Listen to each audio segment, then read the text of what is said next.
All right.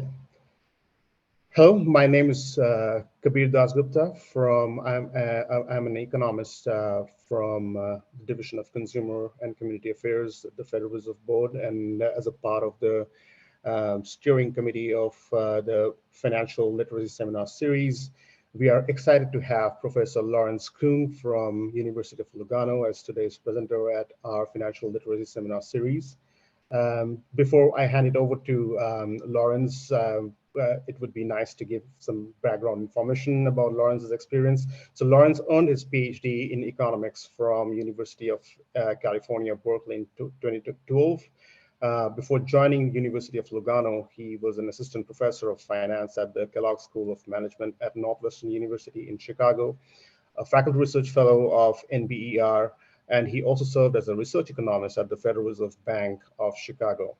He is currently a research affiliate of the Center for Economic Policy Research in London and faculty member of the Swiss Finance Institute. Lorenz's research focuses on household economics and finance, public finance, and applied macroeconomics. His research has been published in leading economics and management journals, such as Quarterly Journal of Economics, American Economic Journal, Macroeconomics, the Journal of Monetary Economics, the Journal of Public Economics, Management Science, etc. His work has also been cited and discussed in various popular media outlets, such as The Economist, the Financial Times, the New York Times, Bloomberg, etc. Today, Lorenz will be presenting a co-author study, which is a collaboration with two other co-authors, Scott Baker and Stephanie Johnson.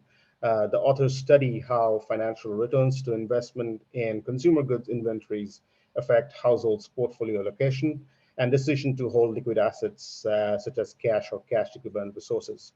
Before I hand it over to Lorenz, I request all of you to please use the Q&A box for queries. You can type your queries in the Q&A box and not on the chat box. I will read them out at the opportune moment during the presentation. Thank you. Over to you, Lorenz. Okay, thanks a lot. Trying to share my screen.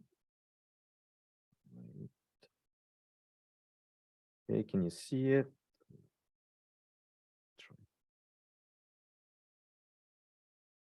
All right. Can you see it? It's good. Okay, thanks.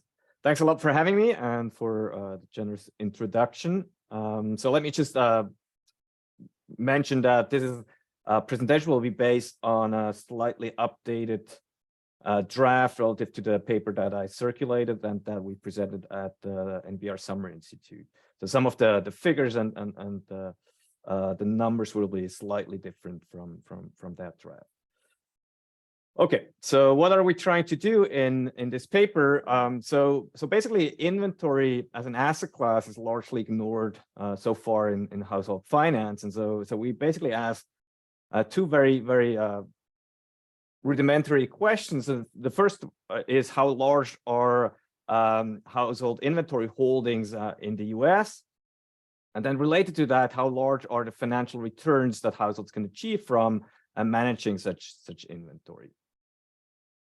And so the way we think about financial returns from inventory management is that households can reduce the cost of acquiring goods for consumption by allocating assets to what we call household working capital. And we're going to define working capital in a very similar way as we do it on the corporate side. And so we define it as the sum of two components. So it's the value of the goods that households store. So that's the inventory. And then there's also cash set aside to manage that inventory. And so that does not include all the cash or cash equivalent assets that households hold, but only the part that they set aside for managing inventory, right? So, but in addition to that, people or households would hold cash for emergency liquidity and so forth. And so that would not be included.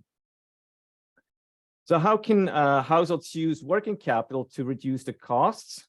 Basically using two channels or two strategies.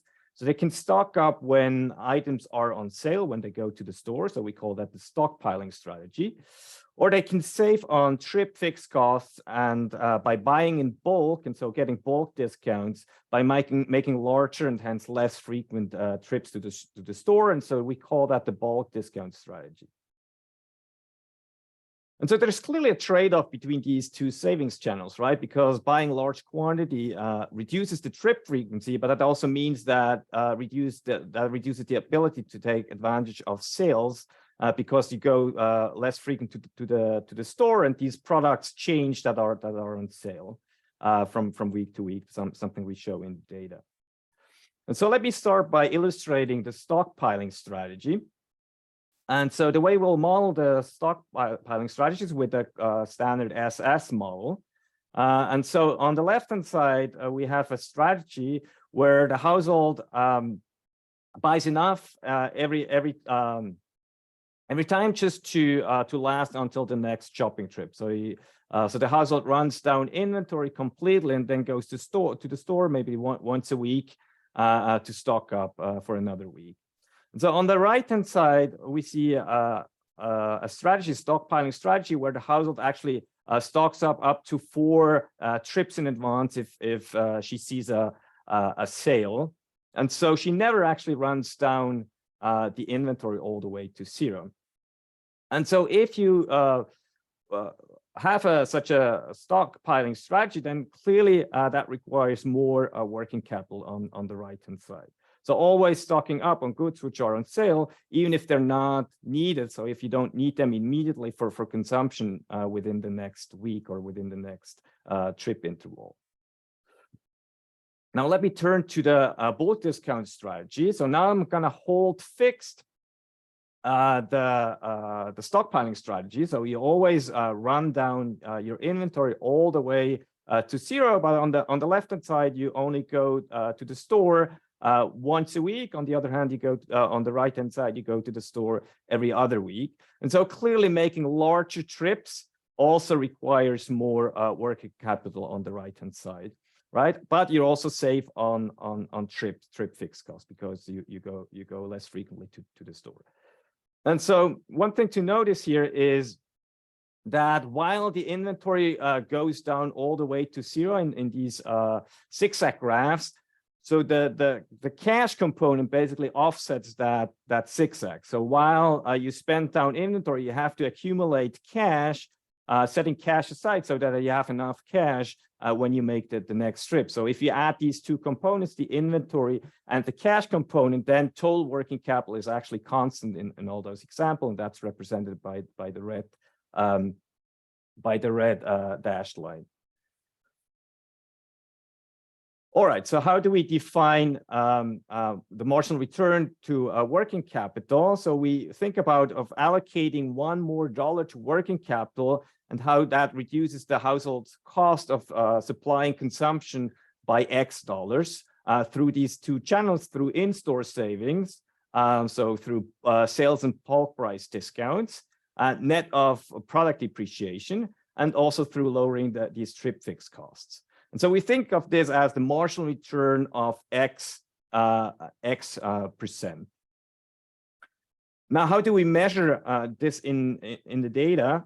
So in the data, we can directly calculate something that we call gross returns. So these just reflect the in-store savings only, but it ignores product depreciation and trip fixed costs because that's not directly observed. And in order to get that to what we call the net return, we actually need to calibrate an household inventory model. So let me summarize the main results before I jump into the details of the paper. So on the data side, what we find is that when we measure inventory, then the average person, US household, has about $800 of inventory. And this measured inventory is positively correlated with the deal savings that people can achieve in the store, and also with the product storability. So more storable products tend to have larger measured inventory, and so that makes us confident or more confident that we capture the true unobserved inventory quite well. Then when we turn to the model, we calibrate that using Nielsen data, and we use it to compute the marginal returns to working capital. We think of these returns as being approximately risk-free. And so and I will talk about that a bit more why we think that. And so what's interesting is that unlike for financial assets, these returns on inventory are actually investor specific. So there's going to be an important difference between the marginal return and the average return. So what we find is that the marginal return is very high at lower levels of working capital, clearly dominating the stock returns and being risk-free, but it then rapidly declines as households increase the working capital. And so it fairly quickly approaches zero. But even though the marginal returns go down fairly quickly, the average return is actually still important for most households' total portfolio returns. Okay, so adding this asset class actually has quite profound implications for portfolio returns. Lorenz, there's a question. Can you give an idea of how many households use cash for shopping trips or for their shopping behavior, and how many households finance these using credit cards or debit cards? Or so I don't think we have that in the data, but when I say cash, I mean cash and cash equivalent assets, including credit lines and credit cards. So, okay. Yeah. So maybe in the interest of time, I'm going to skip the literature review. So maybe the only thing I will mention is that our paper will talk a little bit about the stock market participation puzzle, because we're going to try to relate these returns on working capital to financial market returns. Okay, so let me maybe set the audience's expectations, so it's sometimes useful. So this paper is not going to be about identifying a causal effect, right? So I think of this paper more as a measurement paper. So we're going to measure the stock of household inventory, and we're going to relate that and trying to quantify the financial returns to inventory management. And so we can measure these gross returns directly in the data, and then to go to the net returns, we need this model because we need to capture these trip costs and depreciation.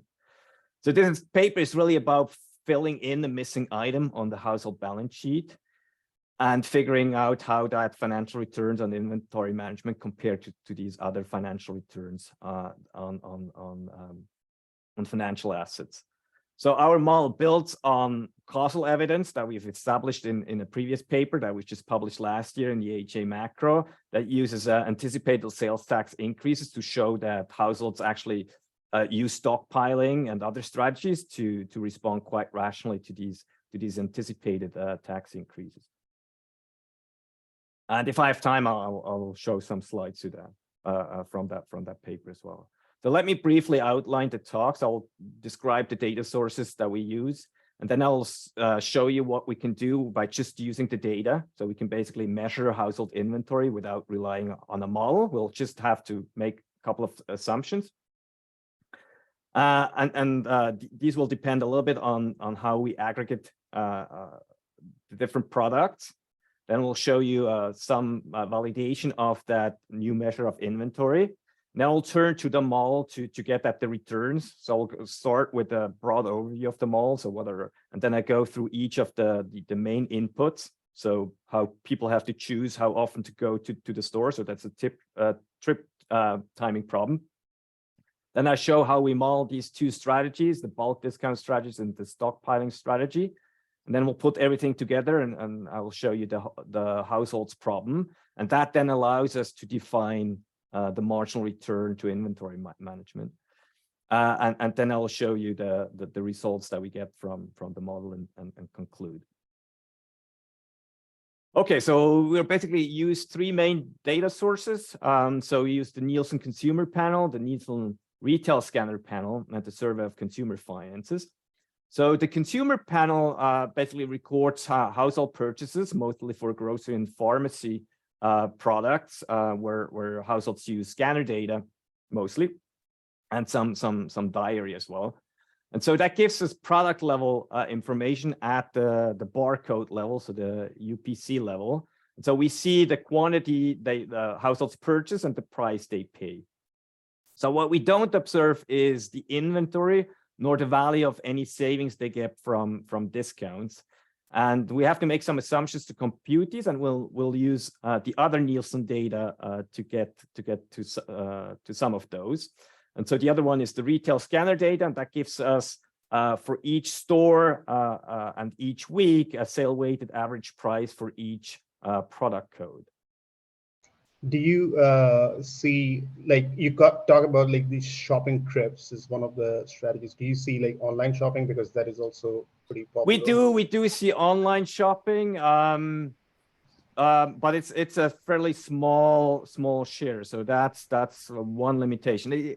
It's in there, but it's less prominent. Okay.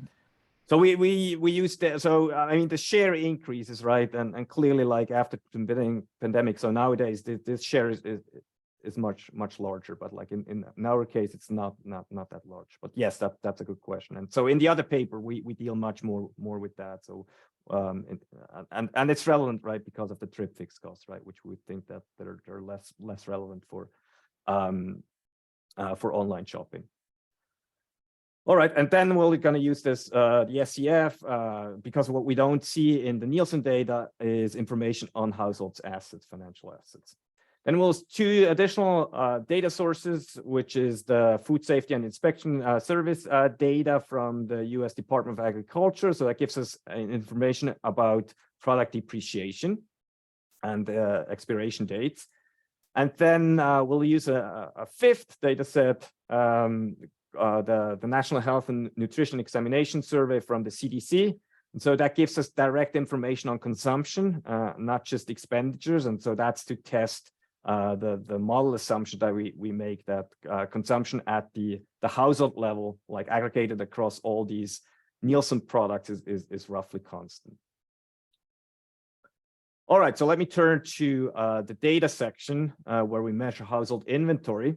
So what we can observe is the flow of purchases for each household. And so if you think of like inventory at a given point, then it has basically three components. So we need the stock, the initial level of inventory. And then we need the two flows. So how much goes into into inventory through new purchases, and how much of that inventory is depleted either through consumption or through depreciation. And so what we observe directly is the new purchases. We can infer on making some assumptions to get at depletion, but what we don't observe is the initial inventory, the stock of inventory. And so in order to recover that, we need to make a couple of assumptions, three of them. And so the first one is that we assume that the average annual depletion is equal to the average annual spending.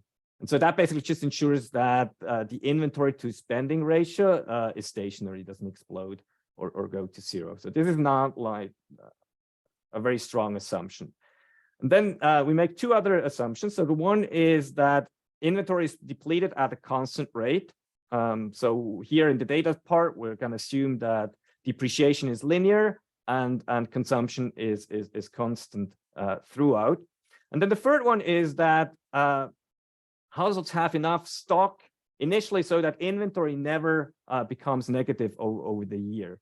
Okay, and so we can think of that as basically giving us probably a little bit of a conservative estimate of inventory, right? Because we basically assume that at some point inventory will go to zero, right? And that might not be true, and so in that sense, that might be conservative. And so yeah, sorry, with the depletion rate, like the constant assumption, I'm just wondering, like, what about those, like, you said that the depletion includes both consumption as well as depreciation in sense of damaged goods or something like that, right? So what about like seasonality, like the rate of consumption of certain products can go through seasonal changes, or like some products can be available in particular seasons or something? Yes, I mean that's where we use the consumption survey, and so we see some seasonality, but like so it depends a lot of like how much you aggregate, and so like at the level of aggregation that we use, and I'll show you that in this slide. then we actually don't see like a lot of seasonality for these products, right? And so, or like there's seasonality in one product group, but then like that's offset by seasonality in some other product group, right? And so there's like, we don't think this is like a huge deal. Right? Okay. Yeah. All right. So, so we just talked about aggregation. So we need to choose an appropriate level for aggregation. So we'll see that if we aggregate products too little, then we'll most likely overestimate inventory. And if we aggregate too much, we're going to underestimate inventory. And so what kind of like aggregation levels can we choose from? And so they're roughly 4. So Nielsen gives us 3 different levels of aggregation. So there are 10 Nielsen departments. So we can use dairy as an example. Then there are 118 product groups. So within dairy, we have product groups of cheese, milk, eggs, yogurt, and so forth. And then if we zoom into these product groups, so for example, for cheese, we have product modules. So in total, there are about 1,300 product modules. So within the product group of cheese, we have like grated cheese, natural American cheddar, and so forth. Okay. And then there's the most extreme assumption is just to use, don't aggregate at all, right? And then we could use in principle over 2 million individual products, these UPCs. Okay, so let me give you some examples for what happens if we aggregate too little or too much. So what about if we aggregate too little? All right, so let me make an example. And so let's say we eat the same, so I eat the same amount of cereal every day. I just buy enough cereal to last until the next trip. So I'm gonna run down my inventory of cereal every week or before every trip down to 0. Okay, but I'm gonna alternate between 2 brands. So I have some love for variety. I'm just gonna consume Frosties or Cheerios. Okay, and so the true inventory you see down here in the red line, right? So I'm gonna go to the store. I'm gonna stock up on Frosties 1 week. Then I'm gonna consume these Frosties that week, all the way down to 0. And then I'm gonna go to the store, but then I'm gonna buy Cheerios, right? And I'm gonna consume them down to 0. Now, if I don't aggregate at all, so if I use UPCs, but I assume that these products or brands are consumed continuously, then I'm wrong, right? Then because I don't observe, so the household goes to the store in the first week, he just bought Frosties, so he's not going to buy Frosties in that first week, but he's going to buy Cheerios, but I don't know that in the data. And so I'm going to assume that he consumes both Frosties and Cheerios, right? And so because I don't observe him buying Frosties, I assume that he had a stock of Frosties that lasts for 2 trips or for 2 weeks, right? And so I'm going to infer that's blue inventory path, right? Which will basically overstate true inventory by a factor of 2 in this example.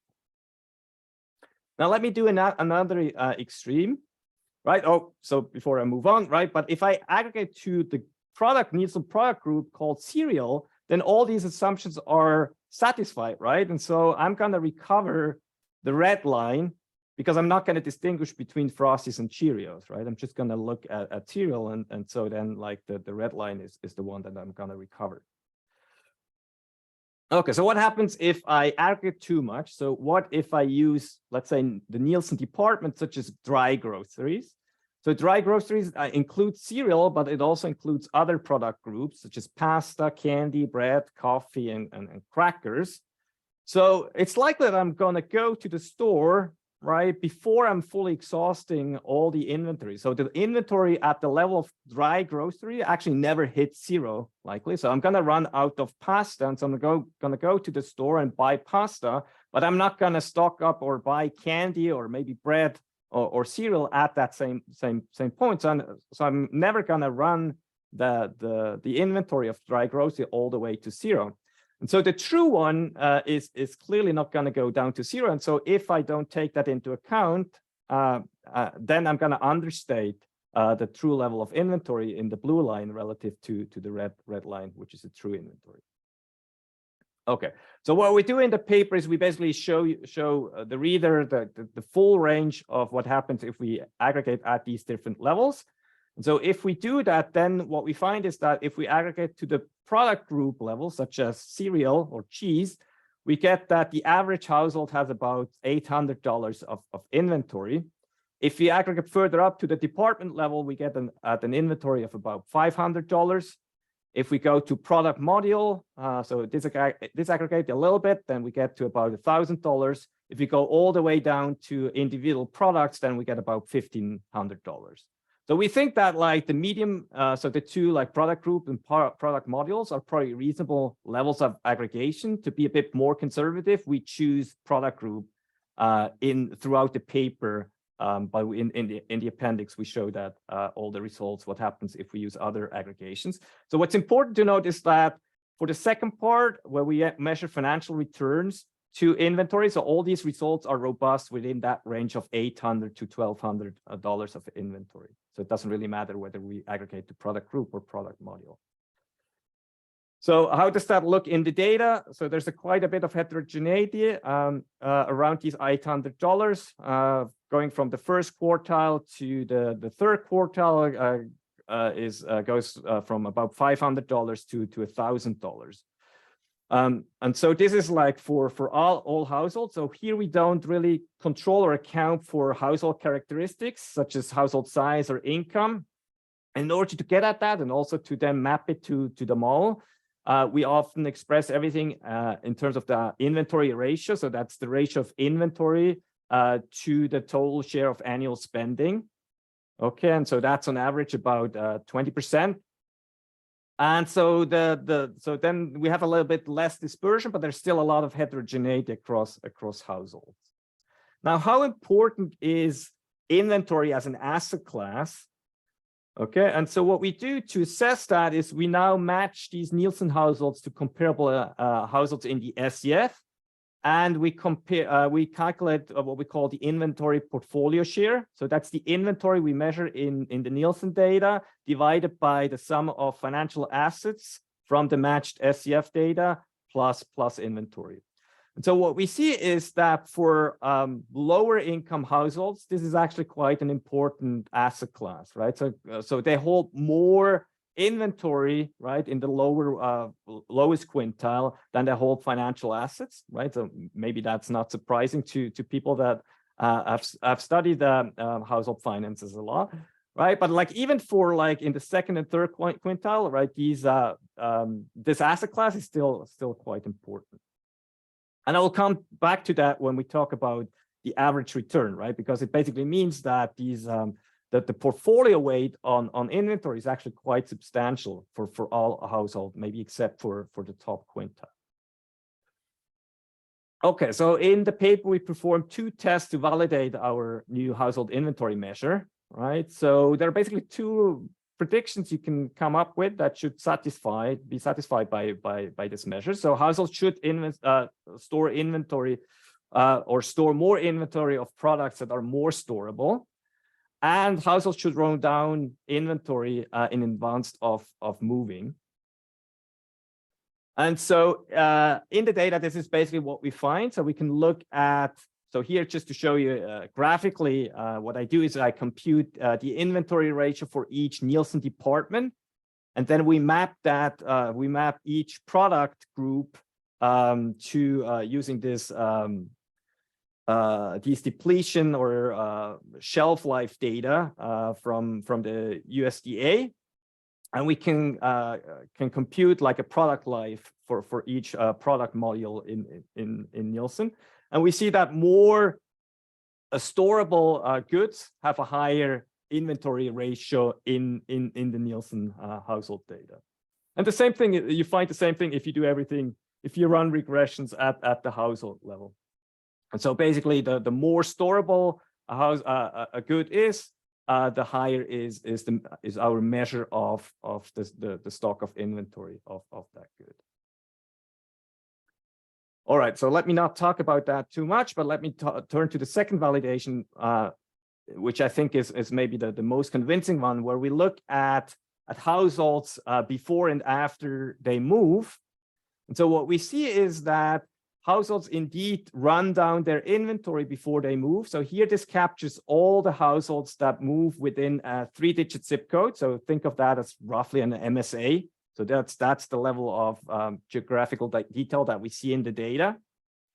And the when we restrict the households to kind of like to the top quartile of moving distance, so households that move across states, for example, right? Then this effect is even bigger, right? Because the bigger the distance, right, the less likely you're going to move that inventory, and so so households basically run down that inventory, and then after they move, they run it up back to the same level as before quite quickly. Okay, so having validated this inventory measure, so we can now measure marginal returns, and so that requires this model because we need to account for product depreciation and trip costs.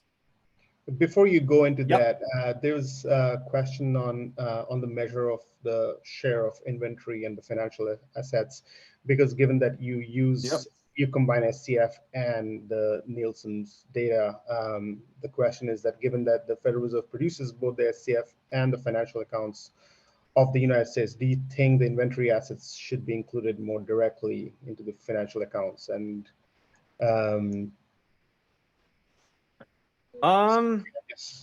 yeah, are there extra data that you think should be needed to generate the national estimate? That's yes, I think. I mean, we're of course not completely unbiased here, but yes, I mean, after having written that paper and looked at that, I think the answer is yes. But I think what would be really neat is if we had kind of like a data set that would get at the stock of inventory, right? So that's like, I mean, still like this is still a first stab at that problem, right? But like I think like it would be nice to have, like, I don't know whether we can do it in the SCF or whether we could do it with some supplement just to get at that. But yes, like it looks like, especially because we care about these low income, low asset households, right? And this seems to be like an important asset class that's missing, especially for those. Right. Okay. Thanks. Sure. Okay, so let me turn to the model now.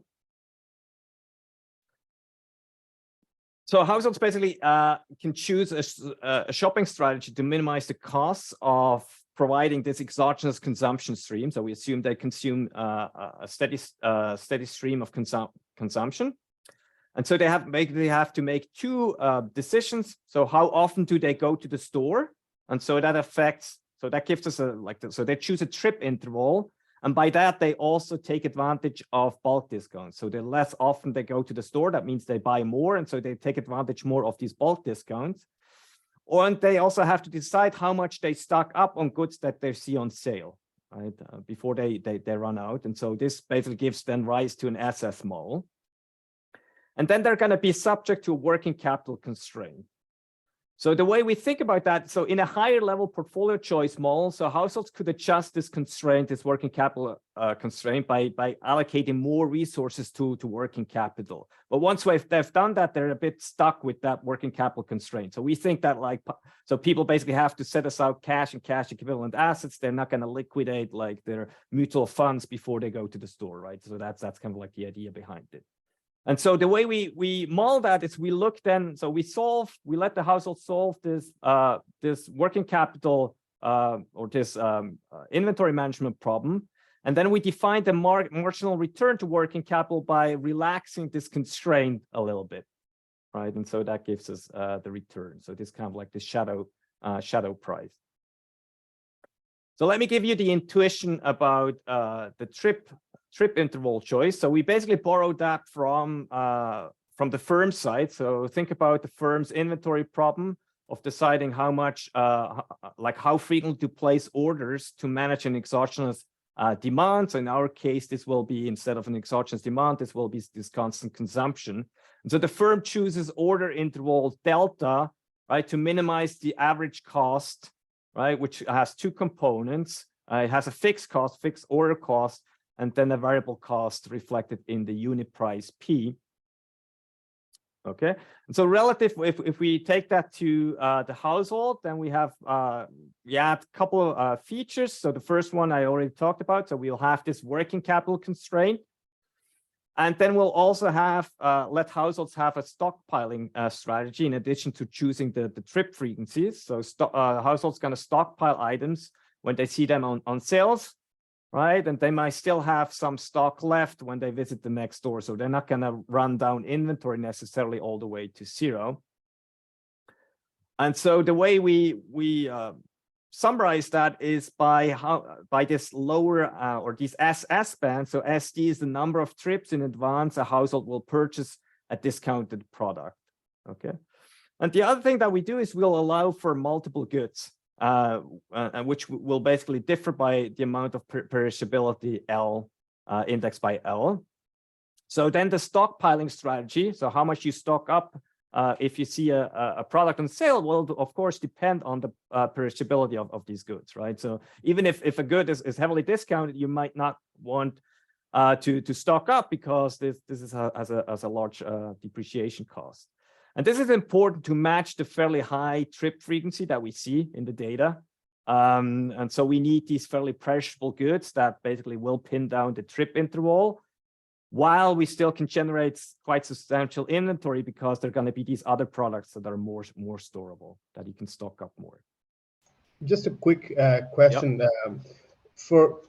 Regarding your the stockpiling strategy, and I don't know what kind of product aggregation you can observe in the Nielsen data. Is there any way your assumptions can take into account substitution between goods, between more perishable than less perishable goods, for example, tomatoes versus canned tomatoes or something like that? Yeah, so I mean this goes back to the level of aggregation. So we do it at the product group. I think these are less substitutable. We have them all, so we don't mull here consumption. We've done that in the AHA, and there you can play around with that a little bit. So what we find there as well is even so people stock up a lot on these goods.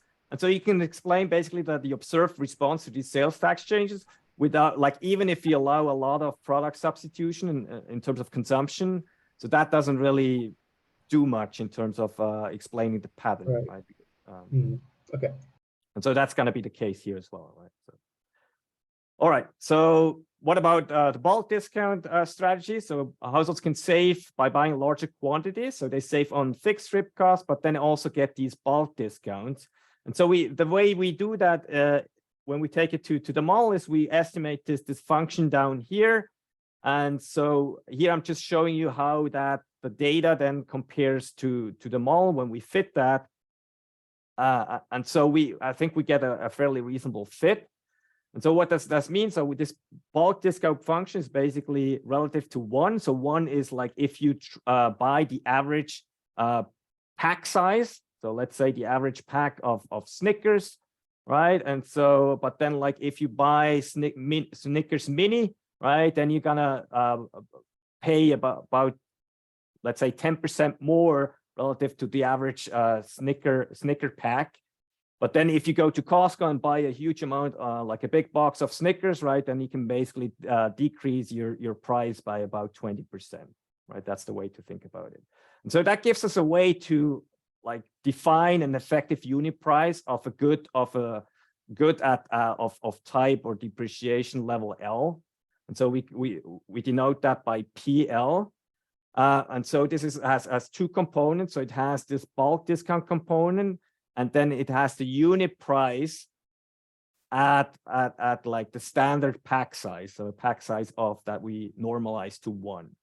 And so this latter one, so that's the average unit price a household can expect of such a standard Snickers pack, for example. And so that will depend then on the stockpiling strategy, whereas the bulk discount component only depends on how big of a size of a pack you're buying. So now let me turn to the stockpiling strategy quickly. So when households arrive at the store, they observe prices for all goods. They don't know before they go to the store, they don't know which goods are going to be on sale. And then when they go to the store, they're going to see that as with a certain probability, a certain good is going to be on sale. So it has a deal price PD. And with 1 minus X, probably 1 minus X, it's going to be at full price. We're going to assume that these products, at the UPC level, there's a unit mass of products. So that means that this probability is the fraction of products that are on sale each time a household goes to the store. And we're going to assume that the sales are IID across products and over time. And we actually show in the data this is actually a quite reasonable assumption at the trip frequencies that people make, which is roughly a week. So the strategy is then to buy only at full price if the item is required immediately. So if you spend it down all the way to zero and you go to the store and you see it on full price, you're going to stock up so it lasts until the next shopping trip, and you're only going to stock up if you observe the price discounted. Okay, and so this SS band is going to be the number of trips you're willing to buy in advance of consumption. So how many trip intervals you're willing to stock up. Okay, we're going to measure depreciation not linearly, but like a bit more sophisticated in the model. So it's going to be a combination of exponential decay until the expiration date. So there's a shelf life constraint that makes it all the way to zero. So we just assume that either you're not allowed to, like it completely spoils, or just the quality of the product depreciates, so that people are not don't expect to consume the product longer than the shelf life. All right. So now I can kind of like define the household problem, right? The household tries to minimize the average cost of supplying a constant consumption subject to these two constraints. So the first constraint is the shelf life constraint that it can't violate. And the other one is there's an inventory constraint. So it only has set aside a certain amount of inventory. And so all its weekly purchases have to be financed with that money set aside. Okay. And so that gives us then a value function. And so this is the average monthly cost of supplying that consumption. Okay. Okay, so let me give you like the intuition of the solution to that like fairly sophisticated problem. Okay, so here I'm going to zoom into the solution for a single product. And so we have here these SS bands. So they depend on the price. So either whether we observe the product at full price or whether we observe it at discounted price. So if the product is observed at full price, then I'm just going to stock up so that I'm completely run out of the product the next time I go to the store. Okay. But then if I observe the product being at discount, I'm going to stock up much more, right? And then I'm going to go to the store, and if I observe it being discounted again at the next week, I'm going to stock up again to this new SS band here. Okay, and then if I observe it for a while being at full price, I'm just going to spend down my inventory until I see it at a discounted price again. Okay, so these two SS bands like fully characterize the optimal strategy for an individual product. Now, because these products are we assume that they're IID, so the discounts are IID, and there's a continuum of them. So if you aggregate at the product group level, then there's actually this inventory is going to be very smooth, right? So it's going to be this zigzag line, right? That basically does not go all the way down to zero, but it's basically going to be a stationary solution. Okay, so now let me come to the results on the returns. So once we've calibrated that model, we can now define what's the marginal return on inventory management. And so this is just the derivative of this value function, of this cost function, right? And the negative of the derivative, right? So if I relax the working capital constraint by $1 more, right? If I allocate $1 more to the inventory constraint, like how much can I optimally reduce the costs of supplying my consumption? Okay, and what we find is that like these marginal returns are extremely high at low levels of working capital, right? Way above 50%, but then they decline extremely quickly and converge towards zero. So at an average inventory ratio, like below 15% of annual consumption, then this marginal return dominates stock market return, right? And because we have this mass of products, so this basically means that there's no uncertainty. So these returns are basically risk-free. right? So you can get them every week because there's some products, a certain fraction of products is always going to be on sale. Okay, but even for households who have enough inventory such that their return is close to zero, so their marginal return is close to zero, that doesn't mean that the average return is close to zero. And so what we do is we calculate these average returns by imputing, so we calculate portfolio returns. So we take the average return on the inventory, and then we impute for the different asset classes that these households hold from the SCF. We impute like historical returns on these assets.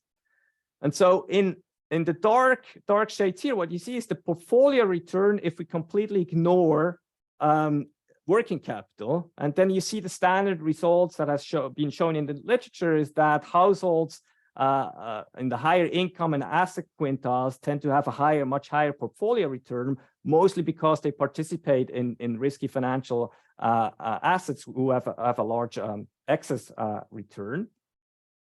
However, if we include the working capital in the household portfolio, then this picture changes quite a bit, right? Because these average returns are quite high, and especially for households that have low income, low assets, right? And then the portfolio return, when we include the working capital, which is in the light shaded here, they're much, much higher, right? And much more so for these low income, low asset households. And that's why we think like this is actually an important contribution and it's an important asset class to take into account. All right, so let me not speculate, but let me instead conclude so we can have more discussion. So what do we find? So what is in this paper? So we find that households have around $800 of consumer goods inventory. So this is a substantial asset class, it's a substantial share, especially for poor households. It's also relevant for their ability to smooth consumption. So we haven't shown that, so that's more in the AHA paper. And it looks like a lot of households shop quite rationally. Okay, and then maybe we can talk about that because I think this relates to financial literacy. So we find that households can earn very high marginal returns from holding small working capital. So if their inventory ratio is smaller, so this dominates stock returns at low levels of working capital.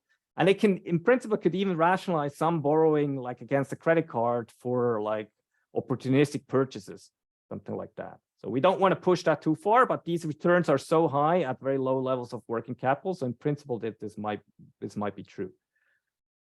But even for households whose marginal return is very low because they have a sufficient amount of working capital, the average return is actually quite substantial. So even for rich households, maybe except for the very top quintile, these household portfolio returns are substantially higher after we include working capital.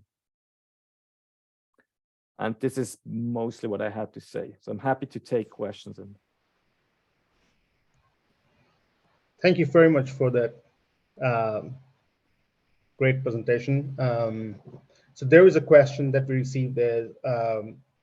Can you discuss more about the evidence that households shop rationally? Which households don't seem to shop rationally?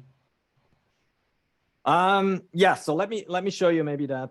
So these slides, so this is just like a rough summary of what we've done with this sales tax, with the AHA paper, where we look at sales tax changes.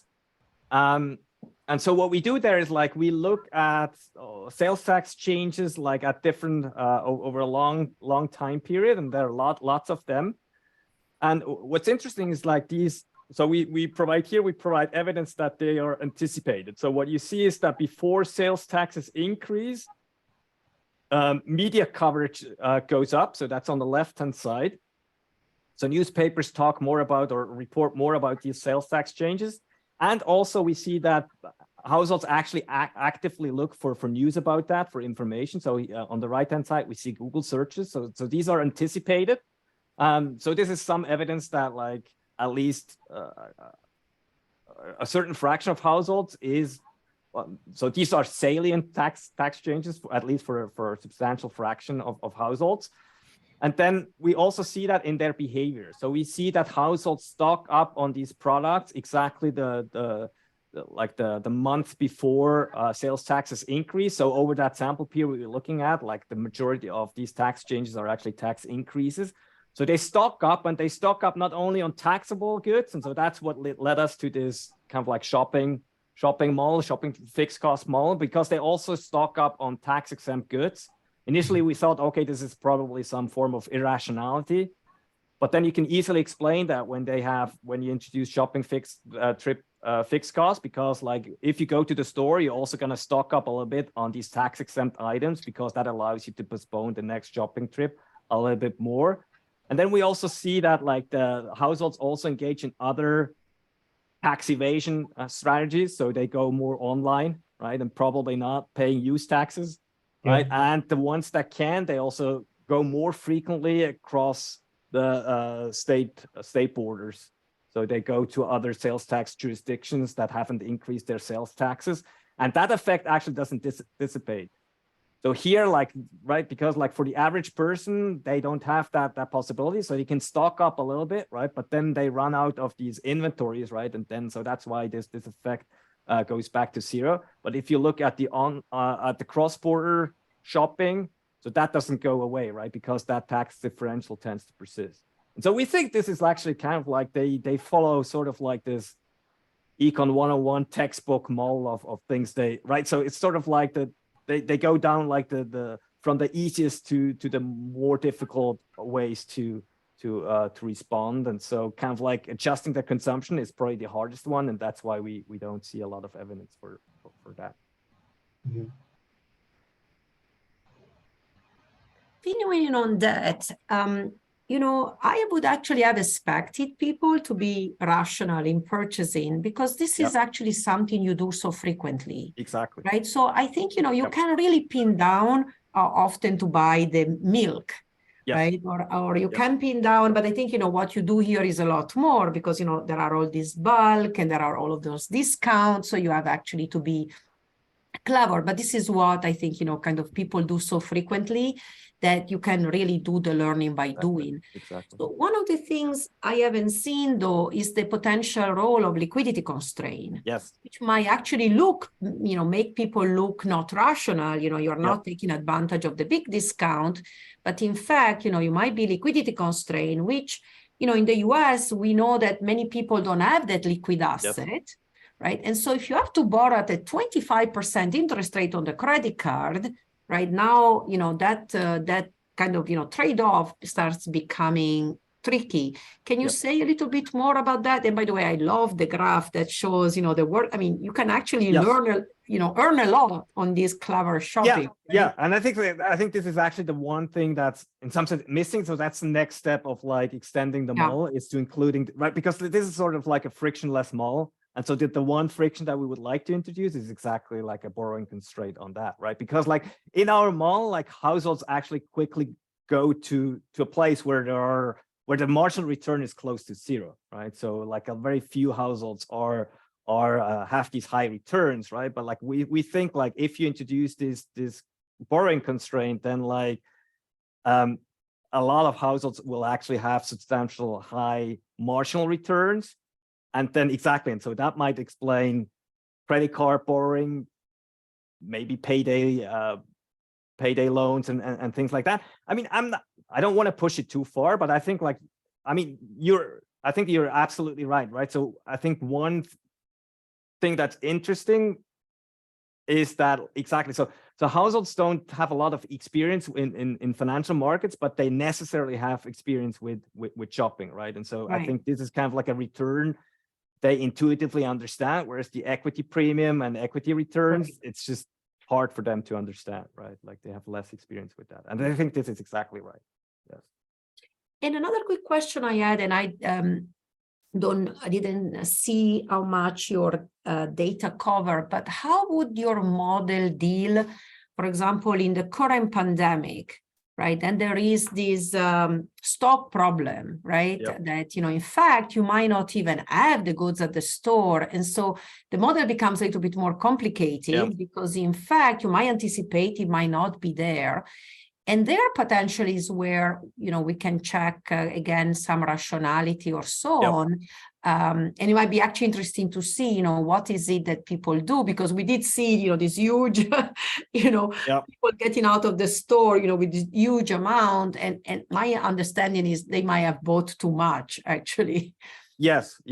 So we're currently working with Nielsen. So for another project where we look at like work from home and so forth. So we added some survey questions to the Nielsen panel. And so we're waiting to get access to that data. But no, you're absolutely right. So the one thing we do so now it's in the appendix of the paper, is we just look at like how does the model change. So we model the pandemic as just a way, like just increasing the shopping trip fixed cost a lot, right? So now you're suddenly scared, right, of like going to the store. And so we look at like, how does that change? But you still have these other channels of how to do inventory management. And so this is basically what we do currently. But like this, I think this would be an interesting way. I'm not sure whether to test, because I think like this is also, people don't have any experience, or people didn't have any experience with the pandemic. So I'm not sure like how much rationality I would assume from that, right? So, but like, because I think like you're absolutely right. So anecdotal evidence is like people maybe overdid it, right? Or didn't know like how long it lasts. So it's kind of like a one-time shock. And so it's going to be very difficult to say like, what was the rational response, right? Because there's such a large variation in like perceptions of like how big of a deal that would be.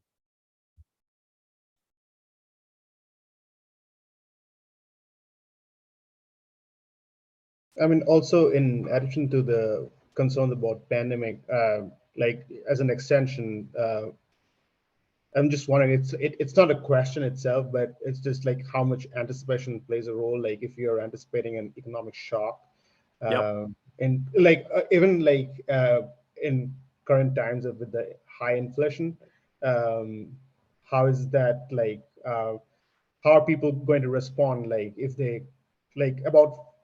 I mean, how is future expectations going to like play a role in their stock, like inventory management decisions?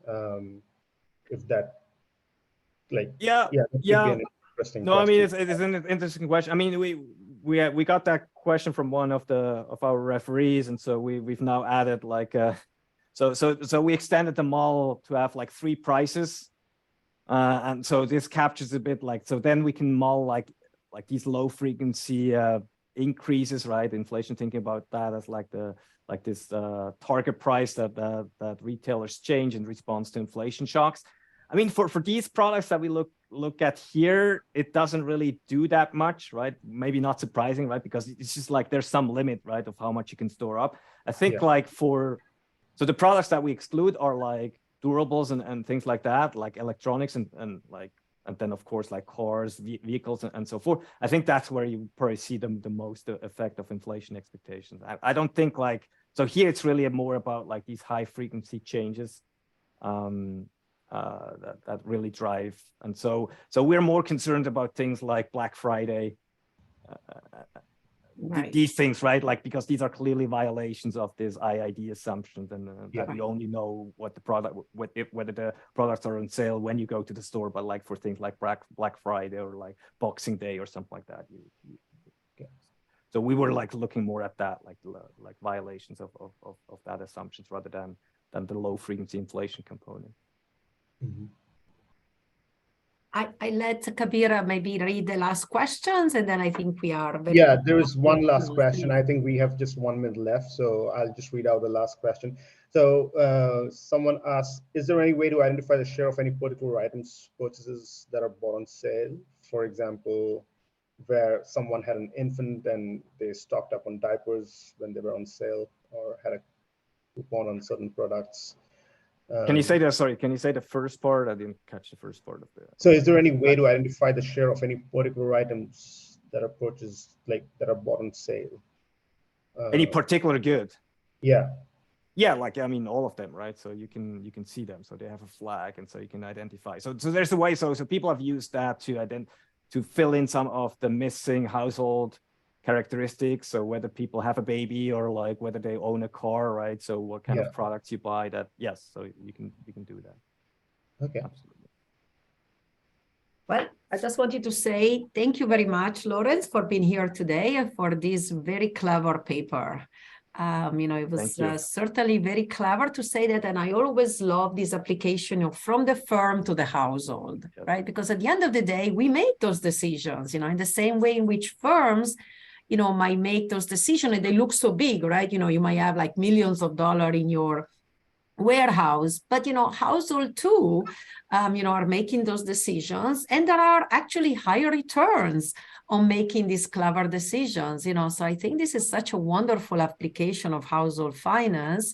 And also, good to see that, in the same way in which CFO are clever, or, organizational manager are clever in those decisions, household as well, are trying to be clever on those decisions. So, this was such a great, paper to present in our sessions. And, thank you for connecting today. And, we are very excited about this topic. And thank you for the great presentation. I don't know whether Kabir was your referee, by the way, but,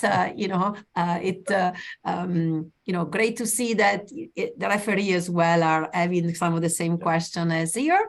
And for those who are listening to us, we have one more seminar in our sessions. We are very delighted, in a sense, to be able to continue this seminar in an hybrid format, because now we can go around the world, to invite people. And so there are really these advantages of being able to hear from a very wide audience. And we will be soon also deciding about the seminar for the next sessions for some of our participants.